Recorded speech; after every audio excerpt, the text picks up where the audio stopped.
I came across this footage from CBS News from several years back. Just another nail in the coffin in the whole globe heliocentric model. And people that watch this, the masses, the millions upon millions of people that watch CBS News have no idea what is being presented. They never looked at their own heliocentric model to have a clue that it has holes in it. Let's get right to the footage, and I'll break it all down.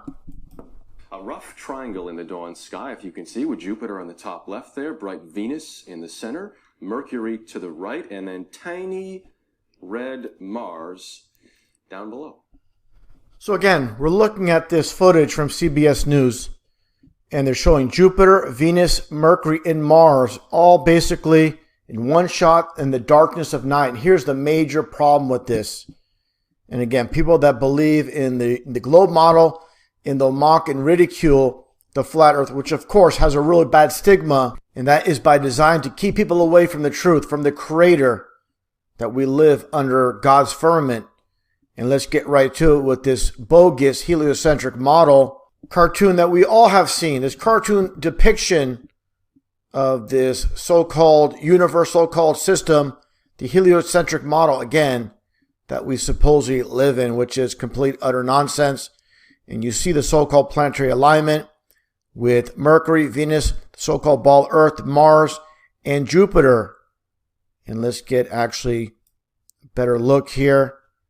And here's the major issue. Again, getting back, when you look at this, again, in the darkness of night, all these so-called planets, which are nothing more than wandering stars underneath the firmament.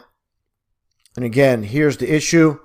When you have the so-called ball Earth at night, how is it possible to see Venus and Mercury in alignment with Mars and Jupiter? This is 100% impossible. Cannot happen.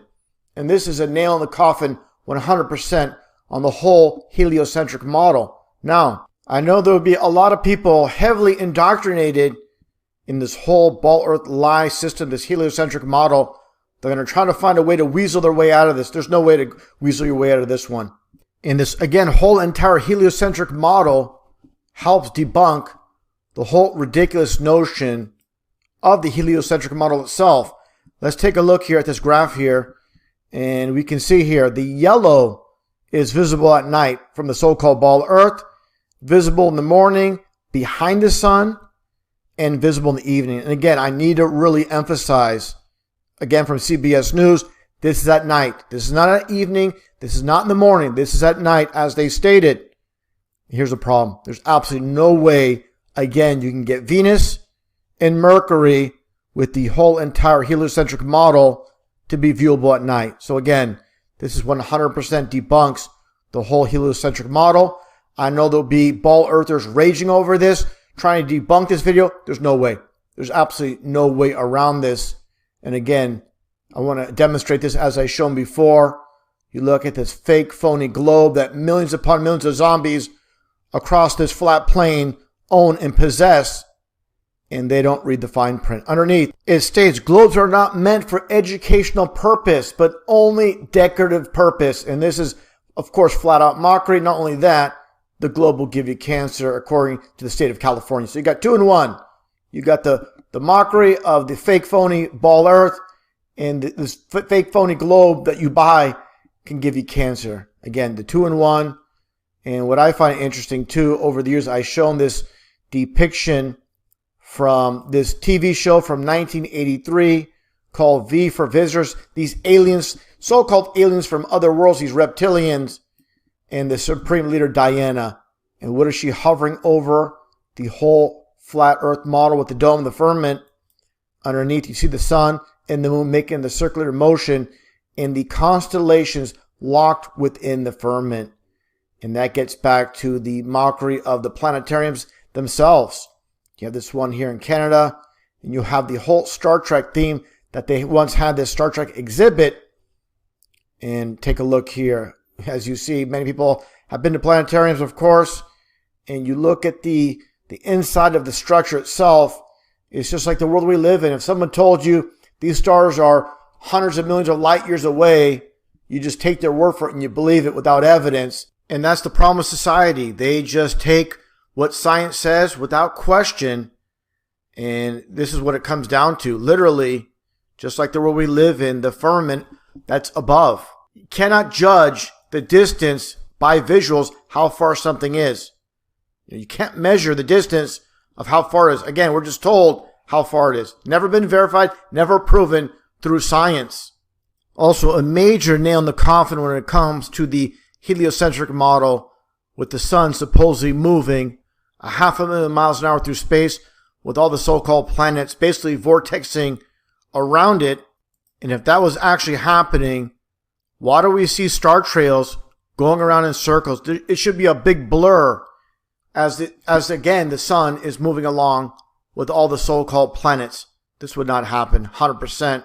We just, again, get a big blur of this tremendous speed, supposed tremendous speed, and obviously it's not happening. And again, science is through observation, and what they tell us, if it doesn't match our observations, you could throw out the window.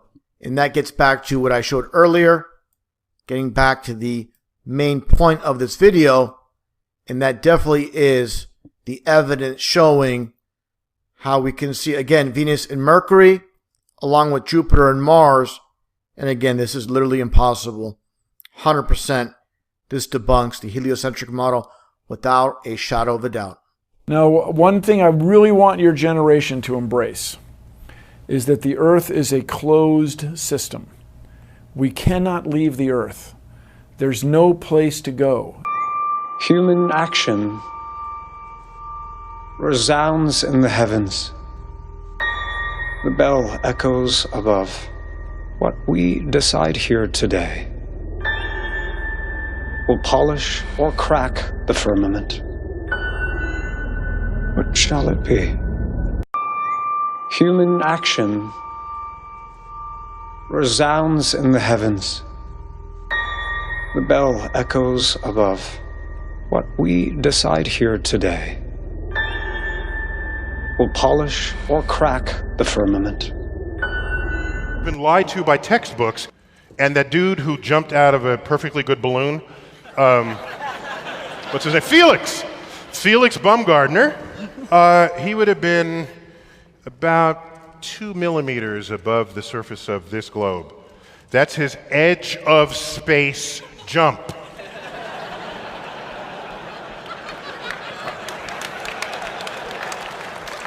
Now, you know, I don't.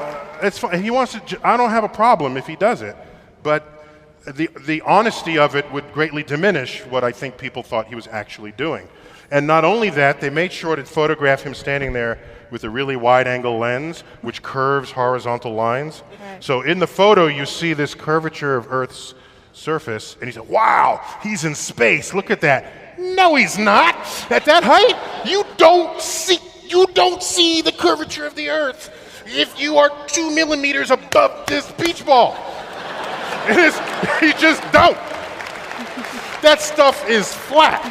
That stuff is flat. That stuff is flat. You've been lied to by textbooks. The question is, through your career and your writing and your acting, you've inspired so many people to enter the sciences. How do you balance science with science fiction? They're both the same. Science and science fiction are essentially the same. Thank you very much. Mission Control, I've got some news for you. It's gonna shock you, so you better sit down. Listen very carefully. The Earth is flat, gentlemen. I can hear machinery blinding me with science.